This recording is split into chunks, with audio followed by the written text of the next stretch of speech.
Selamat siang semuanya. Siang, Bu. Nah, senang ya rasanya kita bisa kumpul kembali dan bertemu lagi di hari ini. Nah, bagaimana kabar kalian hari ini? Baik, Bu. Baik, Bu. Oke. Ibu senang mendengarnya. Nah, setelah kalian mengikuti bimbingan konseling selama 2 kali pertemuan, apa yang masih kalian rasakan sampai hari ini? Saya masih sering merasa cemas setiap kali harus pergi ke rumah sakit. Saya, Bu, saya tuh masih takut kalau dengar kata suntik atau operasi. Kalau saya, Bu, saya masih ngerasa tegang gitu, Bu, kalau ingat situasi medis. Oke, baik, terima kasih. Banyak ya teman-teman sudah mau terbuka dan berbagi. Nah, perasaan seperti itu sangat wajar, justru menunjukkan kalian tuh mulai lebih peka terhadap apa yang kalian rasakan. Nah, sebelum kita lanjut, mari kita awali dulu dengan doa. Ibu minta tolong siapa yang bersedia mengunduh. Saya Oke, baik. teman-teman yang berdoa penulis katakan dan kita masing-masing. Dan cukup. Oke, terima kasih ya Reno. Sebelum kita lanjut, Ibu ingin sedikit mereview pertemuan kita sebelumnya ya. Kemarin kan kita sudah mulai dengan saling mengenal dan menyepakati aturan kelompok. Jangan sampai dilupakan ya. Nah, lalu teman-teman juga sudah berbagi pengalaman tentang rasa cemas dalam situasi medis yang pernah dialami. Kita juga belajar bahwa rasa cemas tidak muncul begitu saja, tetapi dipengaruhi oleh pikiran kita. Misalnya, ketika muncul pikiran seperti rumah sakit pasti membawa kabar buruk, atau suntik itu pasti sangat sakit. Nah, maka perasaan yang muncul adalah takut dan tegang, sehingga kita cenderung menghindar atau menunda. Pikiran-pikiran seperti itu tuh sering hadir secara spontan dan tanpa disadari. Selain itu, kita juga sudah menggali pengalaman masa lalu yang ikut membentuk pikiran negatif terhadap situasi medis. Iya, Bu, benar, kami masih ingat itu sih, Bu. Oke, baik, sebelum kita lanjut, Ibu ingin tahu dulu bagaimana perasaan teman-teman saat ini setelah kemarin kita saling mendengar dan berbagi cerita satu sama lain. Ini, Bu, saya merasa lebih nyaman, Bu. Sekarang saya bisa melihat kecemasan saya dalam situasi medis dari sudut pandang yang berbeda sih, Bu. Saya juga merasa lebih terbuka, Bu. Jadi sekarang rasanya lebih nyaman kalau ingin berbagi tentang kecemasan saya dalam situasi medis. Saya jadi sedikit lebih berani sih, Bu, karena saya merasa tidak sendirian dalam menghadapi kecemasan di situasi medis. Baik, keren ya kalian semua. Ibu senang sekali melihat kalian tuh sudah mulai merasa lebih nyaman di dalam kelompok ini. Perlu diingat ya, di sini kalian tidak sendirian. Kalian bisa saling memahami dan saling mendukung satu sama yang lain. Nah, pada pertemuan kali ini kita akan menggunakan pendekatan CBT atau Cognitive Behavior Therapy yang kemarin sempat Ibu singgung. Nah, kita akan belajar mengenali pikiran otomatis yang muncul saat menghadapi situasi medis, kemudian menguji apakah pikiran tersebut benar atau tidak, dan akhirnya menggantikan dengan pikiran yang lebih realistis serta lebih membantu. Kira-kira teman-teman masih ingat tentang langkah-langkah ini? Iya, Bu, ingat pikiran otomatis itu biasanya muncul begitu aja dengan cepat tanpa kita sadari kan, Bu. Betul, Bu, kita juga belajar menilai apakah pikiran tersebut sesuai dengan kenyataan atau tidak. Betul sekali, Ibu senang kalian masih mengingatnya. Pada pertemuan hari ini kita akan melangkah sedikit lebih dalam. Kita tidak hanya mengenali pikiran otomatis yang muncul, tapi juga mencoba mengidentifikasi isi pikiran tersebut. secara lebih spesifik, yaitu melihat bukti yang mendukung maupun yang tidak mendukung. Lalu belajar mengembangkan cara berpikir yang lebih realistis dan seimbang. Di sini teman-teman tetap bebas untuk berbagi pengalaman masing-masing, tidak perlu khawatir, tidak ada yang akan menghakimi. Dan karena tujuan kita adalah untuk saling memahami diri sendiri dan saling mendukung. Nah, apakah teman-teman sudah siap untuk melanjutkan? Siap, Bu. Oke, baik. Kita mulai dari Rena ya. Minggu lalu kamu kan sempat berbagi bahwa kamu tuh sering merasa cemas saat berada di rumah sakit karena teringat pengalaman melihat ayahmu kesakitan dengan alat medis. Nah, kita juga sudah menggali bahwa pikiran otomatis seperti rumah sakit berarti akan terjadi hal buruk. Nah, hari ini Ibu ingin mengajak kamu melihat lebih jauh bagaimana keyakinan tersebut itu memengaruhi dirimu dalam kehidupan sehari-hari. Nah, selama 1 minggu ini apa saja yang kamu rasakan atau alami terkait hal itu? Bisa kamu ceritakan lebih dalam, Reno? Iya, Bu, kemarin saya harus ke rumah sakit untuk mengambil obat. Saat baru masuk, saya langsung teringat pengalaman dengan ayah.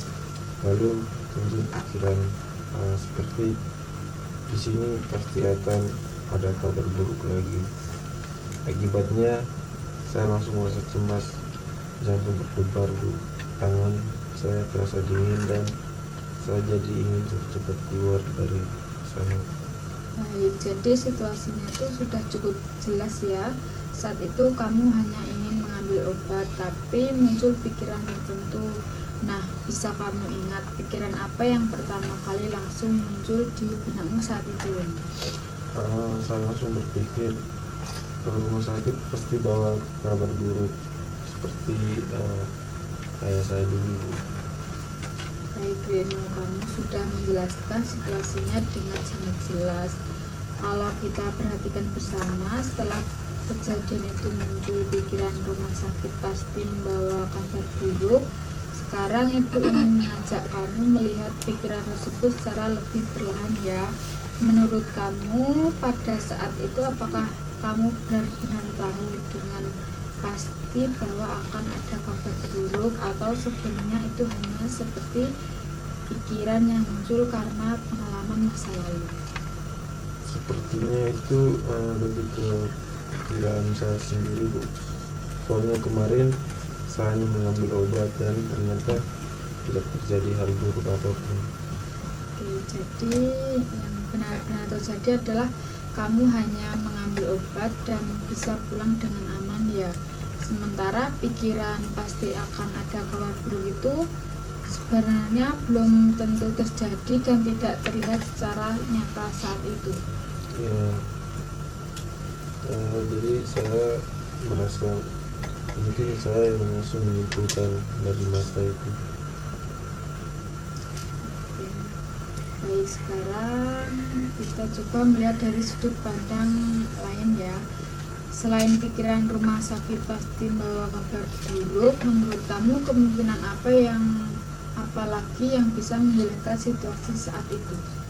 Mungkin rumah sakit juga bisa menjadi tempat orang untuk sembuh, seperti saya kemarin hanya mengambil obat lalu pulang dalam keadaan baik-baik saja. Oke, keren ya Reno. Teman-teman, bagaimana menurut kalian? Apakah ada kemungkinan lain yang bisa terjadi di situasi Reno? Bisa jadi rumah sakit itu tidak terlalu buruk, Bu. Banyak orang datang untuk periksa gitu. Atau mungkin Reno terlalu fokus pada pengalaman buruk di masa lalu, Bu. Padahal kondisi sekarang sebenarnya sudah berbeda. Baik, terima kasih teman-teman. Nah, Reno, setelah mendengar pendapat dari teman-teman, bagaimana pandanganmu sekarang terhadap pikiran yang tadi sempat muncul? Saya jadi merasa pikiran saya belum tentu benar, Bu. Mungkin saya terlalu cepat menyimpulkan dari masa lalu saya, Bu. Oke, nah kalau begitu kira-kira pikiran apa yang lebih seimbang dan bisa membantu kamu tuh membantu kamu di situasi seperti itu? Mungkin rumah sakit tidak selalu bawa kabar buruk. Saya hanya belum tahu apa yang akan terjadi dan saya bisa tetap tenang. Oke, bagus sekali. Nah, itu sudah lebih realistis dan tidak terlalu menakutkan. Adakah yang ingin menanggapi atau bercerita selanjutnya? Saya Bu. Baik ya. Nah, jadi minggu lalu kamu kan sempat berbagi bahwa kamu sering merasa cemas saat menunggu hasil pemeriksaan kesehatan karena muncul pikiran bahwa hasilnya pasti buruk. Nah, kita juga melihat bahwa kamu tuh cenderung mencari informasi di internet yang justru membuat rasa takutnya semakin meningkat. Nah, hari ini ibu ingin mengajak kamu melihat pikiran itu lebih dalam lagi. Selama seminggu ini bagaimana pengalamanmu? Bisa kamu ceritakan lebih detail ya? Iya Bu, kemarin saya harus tes darah kan Bu, rutin di sekolah gitu Bu. Nah begitu nunggu hasil saya langsung cemas, terus pikir pasti ada penyakit serius gitu Bu. Saya cari di internet gejala-gejalanya gitu Bu, dan tambah parah sampai bikin saya tuh susah tidur Bu. Baik Via, terima kasih sudah menceritakan dengan sangat jelas. Ibu bisa melihat bahwa situasi kemarin itu tidak hanya tentang tes darah, tapi juga berkaitan dengan pengalaman SMP-mu ya. Sekarang kita coba lihat pelan-pelan dalam kejadian kemarin, apa yang benar-benar terjadi saat menunggu hasil itu.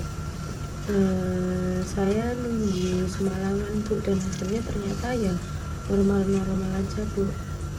Baik, jadi yang benar-benar terjadi adalah hasilnya pemeriksaan itu ternyata normal. Sementara pikiran bahwa pasti ada penyakit serius itu sebenarnya muncul dari dalam dirimu sendiri, bukan dari fakta yang ada saat itu. Iya Bu, saya jadi merasa saya itu langsung menyimpulkan duluan hasilnya gitu Bu. Sekarang kita lihat lagi ya, apakah setiap kali nunggu hasil pemeriksaan hasilnya itu selalu buruk ya? Tidak juga sih Bu, kemarin normal, dulu juga pernah baik juga Bu. Bu, saya juga mau menanggapi Bu. Kalau misalnya menurut saya sih wajar ya cemas, tapi bukan berarti pasti buruk terus hasilnya. Iya, kadang kita tuh terlalu cepat untuk cari info negatif di internet. Baik teman-teman, terima kasih ya. Ya, setelah mendengar pendapat dari teman-teman, bagaimana kamu melihat pikiranmu tadi?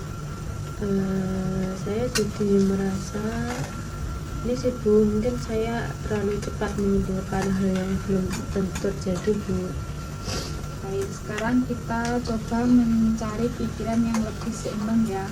Kalau pikiran hasil pasti buruk belum tentu benar. Menurutmu pikiran apa yang bisa lebih membantu dan menenangkan kamu dalam situasi tersebut? Saya belum tentu sakit serius, hasil bisa normal. Kemudian kalau cari info, lihat juga kemungkinan baiknya Bu. Oke, bagus sekali Via. Itu sudah menunjukkan cara berpikir yang lebih sehat dan seimbang. Bagaimana dengan teman-teman yang lain? Apakah ada yang ingin berbagi juga? Mungkin Tirta, bagaimana pengalamanmu?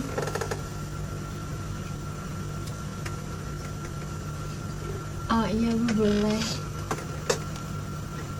Nah, minggu lalu kamu menyampaikan bahwa saat melihat jarum suntik muncul pikiran suntik pasti sangat sakit, dan kamu juga sudah melihat bahwa kamu langsung tegang dan ingin menghindari ya. Iya Bu, kemarin ada teman saya tuh divaksin di sekolah. Saya lihat jarumnya tuh dari jauh, langsung pikiran saya tuh langsung pasti sakit banget. Saya nggak kuat, tangan saya jadinya dingin, dan saya pilihnya jadinya duduk yang jauh Bu. Baik, jadi situasinya juga sudah cukup jelas ya. Ketika lihat jarum muncul pikiran bahwa pasti sakit. Sekarang ibu ingin mengajak kamu melihat pikiran itu lebih pelan-pelan ya. Menurut kamu saat itu pikiran suntik pasti sangat sakit itu benar-benar fakta dari pengalamanmu setiap saat atau lebih seperti penilaian dari ketakutan? Menurut saya dari ketakutan sih Bu, soalnya dulu pernah sakit sekali waktu divaksin, tapi tidak selalu sih Bu. Kalau menurut saya belum tentu benar sih, soalnya teman saya kemarin divaksin bilang cuma sedikit sakit. Ya bisa jadi itu lebih ke perasaan kita saja, padahal suntik sekarang kan juga lebih halus. Iya Tirta, pikiran bahwa sangat sakit itu belum tentu satu-satunya kemungkinan yang bisa terjadi. Tapi rasanya sulit banget kalau ngerasa nggak takut, soalnya pengalaman dulu tuh sakitnya kelewatan banget. Jadi menurut saya wajar kalau saya tegang. Baik Tirta, ibu menangkap bahwa kamu tuh merasa pengalaman itu menjadi bukti yang cukup kuat ya. Sekarang kita coba lihat lagi secara perlahan. Menurutmu apakah setiap suntikan selalu terasa sesakit pengalaman pertamamu Tirta? Kalau dipikir lagi belum tentu sih Bu, tapi tetap aja rasanya seperti itu. Nah itu Tirta, kadang kita tuh ingat yang paling buruk padahal tidak selalu begitu. Iya bisa jadi dokter sekarang kan juga lebih hati-hati, kayak sakitnya juga nggak sakit-sakit banget gitu. Baik, terima kasih teman-teman. Nah Tirta, setelah mendengar pendapat dari teman-teman, bagaimana menurutmu sekarang tentang pikiran tadi? Ya juga sih Bu, selama ini saya juga pernah suntik, ya kadang rasanya biasa aja, mungkin saya yang langsung menyimpulkan sendiri. Baik, itu kesadaran yang penting ya. Sekarang kita coba melihat kemungkinan lain ya. Selain pikiran suntik pasti sangat sakit, kira-kira ada pikiran lain yang lebih seimbang dan bisa membantu kamu di situasi seperti itu? Mungkin suntik tidak terlalu sangat sakit, saya bisa tarik nafas dalam dan fokus ke hal lain. Bagus sekali, itu sudah lebih realistis dan tidak menakutkan berlebihan ya. Selanjutnya ada yang ingin berbagi. Ibu lihat dari tadi kamu diam saja, ibu belum mendengar suaramu. Iya Bu, beberapa hari yang lalu tuh saya harus datang ke rumah sakit nemenin adik saya periksa. Begitu masuk ruang tunggu, saya langsung sedih, pikir rumah sakit tuh tempat kehilangan seperti nenek dulu. Saya tuh jadi gelisah dan ingin cepat pulang. Nah, menurut kamu apakah pikiran itu benar-benar menggambarkan keseluruhan rumah sakit atau hanya sebagian dari apa yang kamu lihat saat itu? Kalau dipikir lagi, mungkin cuma sebagian sih Bu. Soalnya adik saya cuma periksa biasa dan pulang sehat. Iya deh, aku juga kadang ngerasa gitu sih. Padahal rumah sakit juga banyak orang sembuh. Benar, kadang kita jadi membandingkan dengan pengalaman kita aja.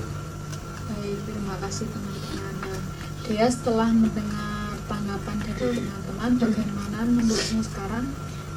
Saya jadi merasa mungkin selama ini saya terlalu fokus ke kehilangan dulu dan kurang melihat hal yang positif.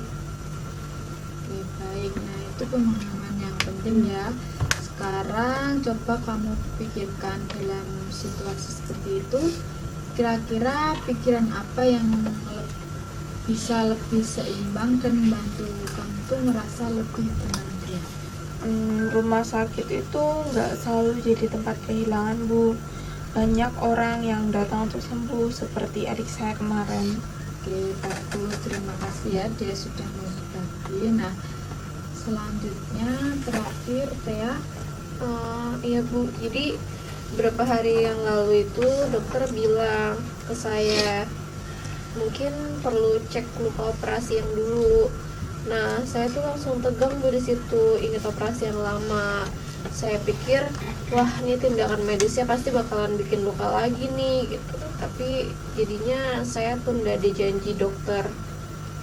Baik Tia, kamu sudah menjelaskan situasi dan pikiranmu dengan jelas. Nah, kalau kita lihat bersama, situasinya adalah dokter menyarankan untuk melakukan pemeriksaan.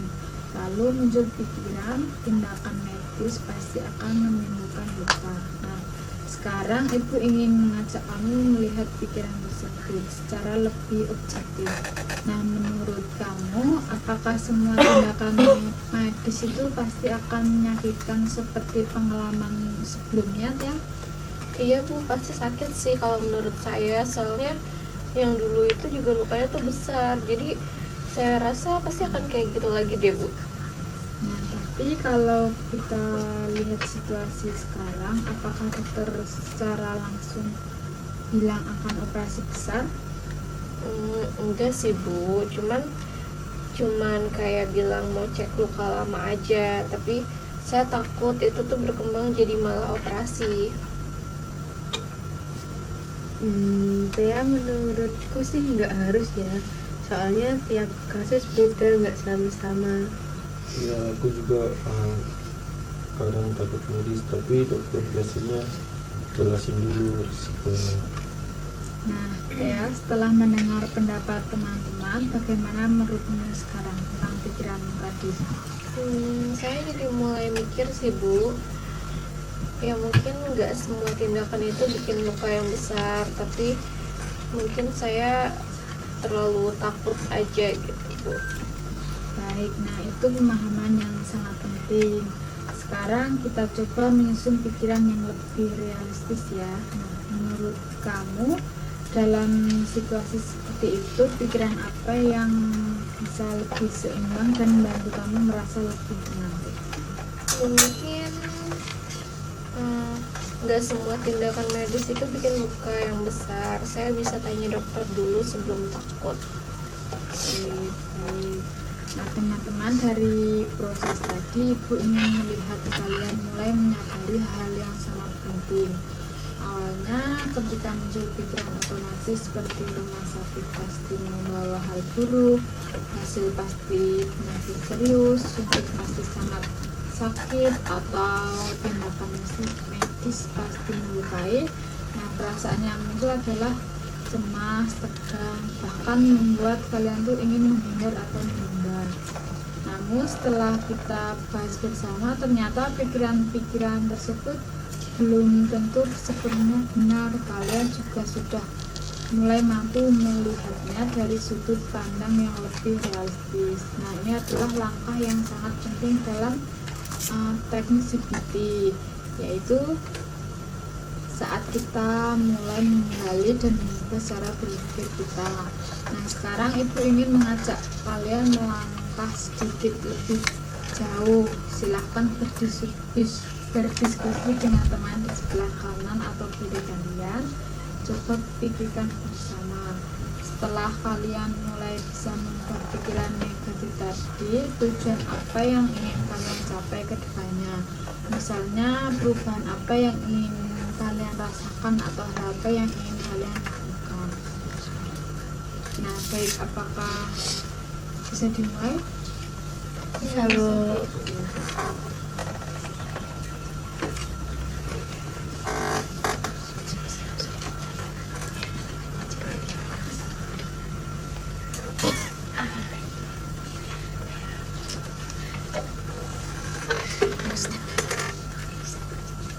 Baik, apakah diskusinya sudah selesai? Adakah yang ingin berbagi lebih dahulu hasil diskusinya?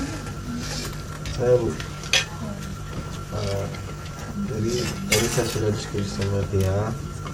Kalau saya ingin mulai tenang ke rumah sakit untuk hal kecil. Soalnya selama ini saya selalu buru-buru keluar karena takut hal buruk. Oke, baik Rino. Jadi sebelumnya kamu cenderung menghindar dan sekarang kamu ingin mulai bertahan dalam situasi tersebut ya.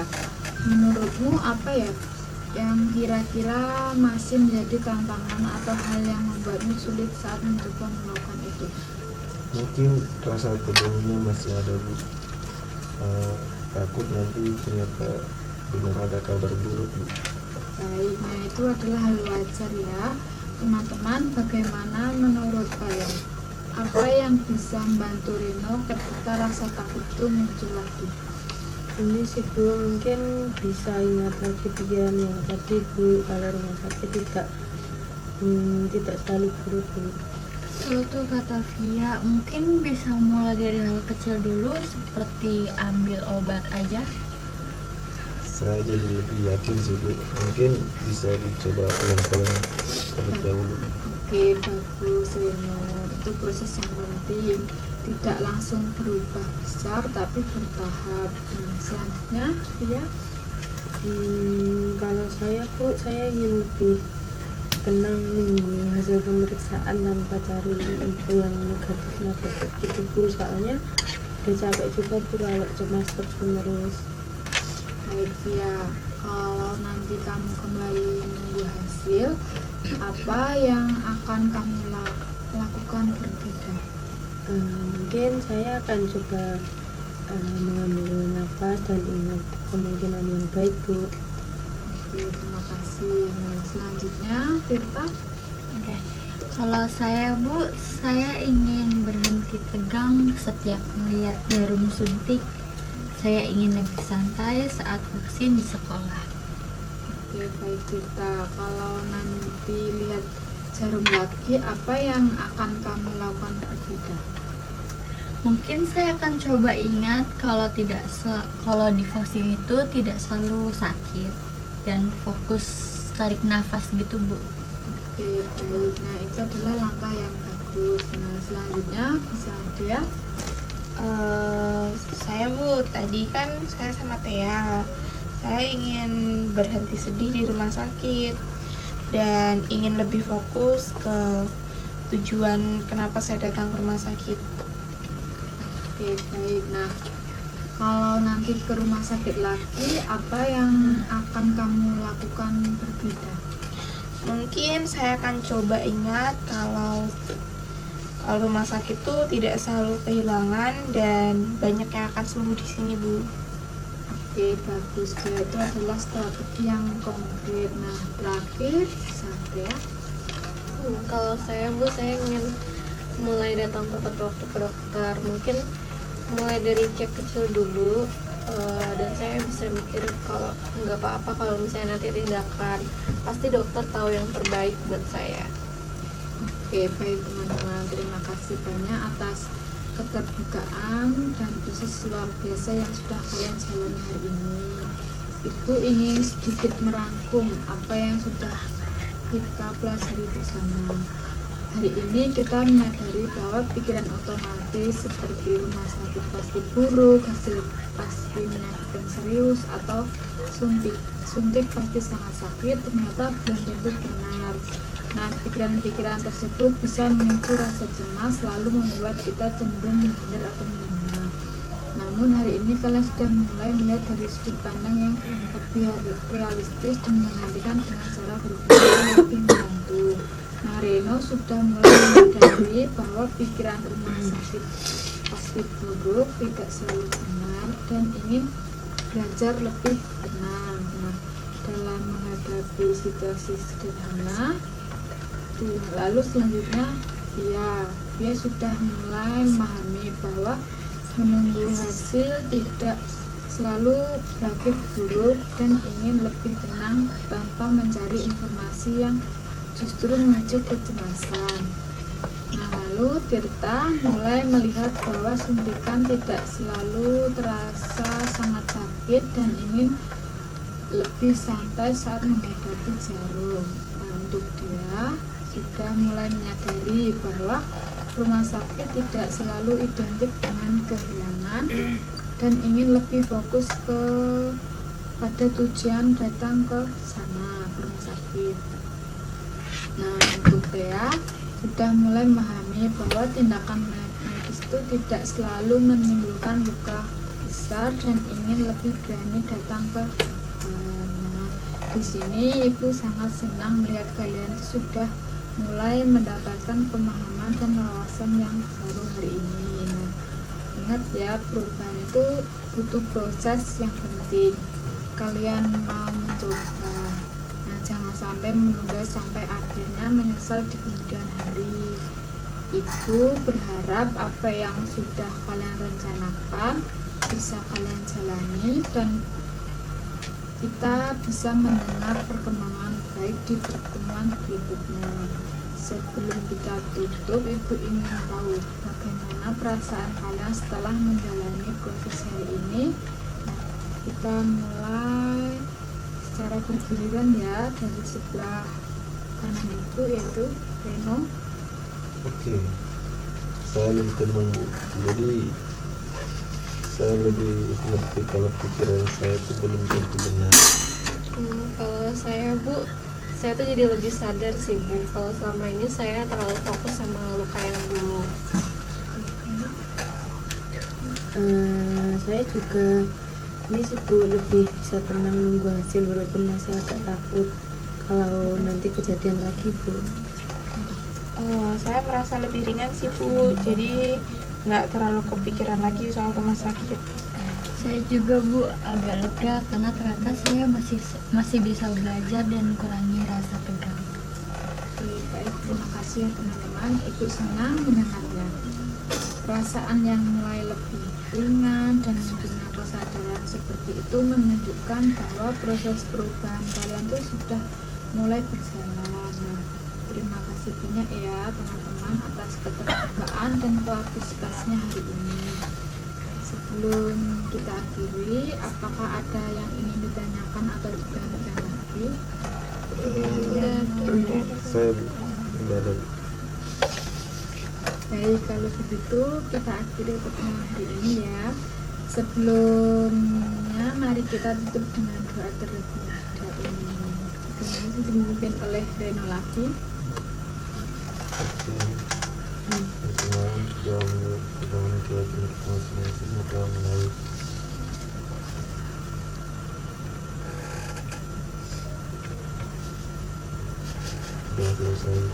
Terima kasih ya teman-teman. Sampai jumpa di pertemuan minggu depan. Terima kasih.